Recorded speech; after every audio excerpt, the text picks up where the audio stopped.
Hi, it's Deanne. Are you trying to keep your cool despite all the tension building in society right now? I mean, it's hard to have any conversations without it leading to something that feels catastrophic these days. Yeah, people are feeling really strongly. Well, we get to that place when we're more like our nervous system has just had it. So, first thing I want you to do is just start with looking at your environment. What are some things that you can dampen down? For example, putting in earbuds while you're working so that you're not hearing background conversation or that the kids aren't listening to the person who's in charge and then you feel like you've got to go take care of it. Okay. So, also think about like that way you're not bombarded with extra noises, like somebody else's phone ringing. Turn down the brightness on your screen or have blue light blockers when you can so that there's not so much coming in. And be really selective about your news sources and the types of information that's coming in. Is it helpful or hurtful to your outcome?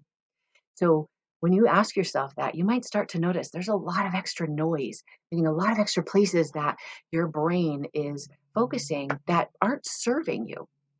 So what is serving you? Like, what is your intention in the next 5 minutes, in the next hour? And is what you're putting your attention on helping you get that outcome?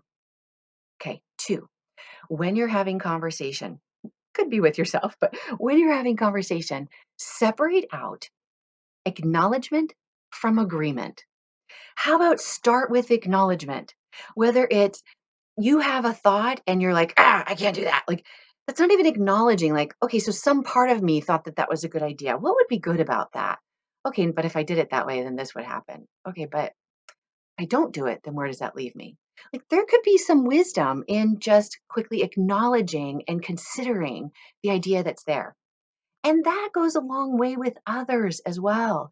See, we feel such threat when we don't agree with people that we jump to like defending or pushing away that thought or concept or idea.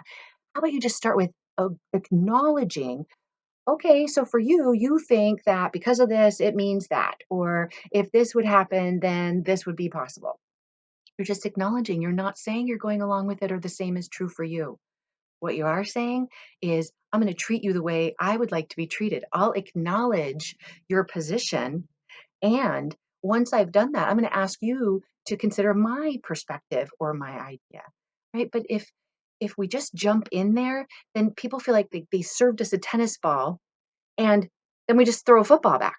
Right. Instead of, how about you return the serve with the acknowledgement, and then people are more likely to hear from you of like, hey, I actually wasn't up for tennis. How about some football? So then they're ready to pivot and hear a different possibility because they're not experiencing threat. When our language has all or nothing, like it should, or we have to, or we just need, then people start to feel threat to that because it's removing them of all their choices. Okay, so they're going to get reactive. Speaking of reactive, third tip is know what your triggers are. Like be aware of the reactions that are going on inside of you, or the commentary, or the tightness, the shortness of your breath, the positioning, the leaning forward. All of that are signal for triggers. And rather than just trying to push them away, get curious about them. What are the sensations that I'm having right now? Notice I didn't go to thinking mind. Why am I feeling this way? It'll come up with endless crappy uh, examples that don't really lead you anywhere. Okay, so notice the sensations. I'm feeling helpless, or I'm feeling small. I'm feeling like I'm being dictated to, and that I'm starting to feel trapped. Okay, then drift back in your life and notice earlier times that you have felt this way. And it's likely that the way you, like the urge you have to react to this, like maybe yell or ignore or push back or be passive aggressive, like it's likely that whatever strategy you used back then is what your brain is accessing because they're kind of in the same department. And so you want to become conscious of, like, oh, this is feeling familiar, like back when, and I have the urge too. Okay, but since I want a different outcome now, so the last tip is get present, right? Like present time yourself. And I now have different choices. I can use that communication tool, or I could be clear and assertive, or I can agree to disagree. I have the right to walk away. I don't have to agree to this. I'm not trapped. So things that help you present time. again, using your senses in a positive way this time. So having a like a lavender oil in the air, or feeling your body in some way. So maybe you do a plank or you do a yoga pose, something that brings you fully present. Or maybe you feel really scattered, and so you imagine like calling all your molecules home, like as if you have this big magnet in the middle of you, and you just imagine all of you coming right here, right now.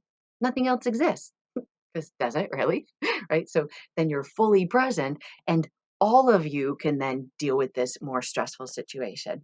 All of you, instead of just other parts of you, like the aggressive one, or the shutdown one, or the talk back one, right? Then it's not just one part of you handling the situation.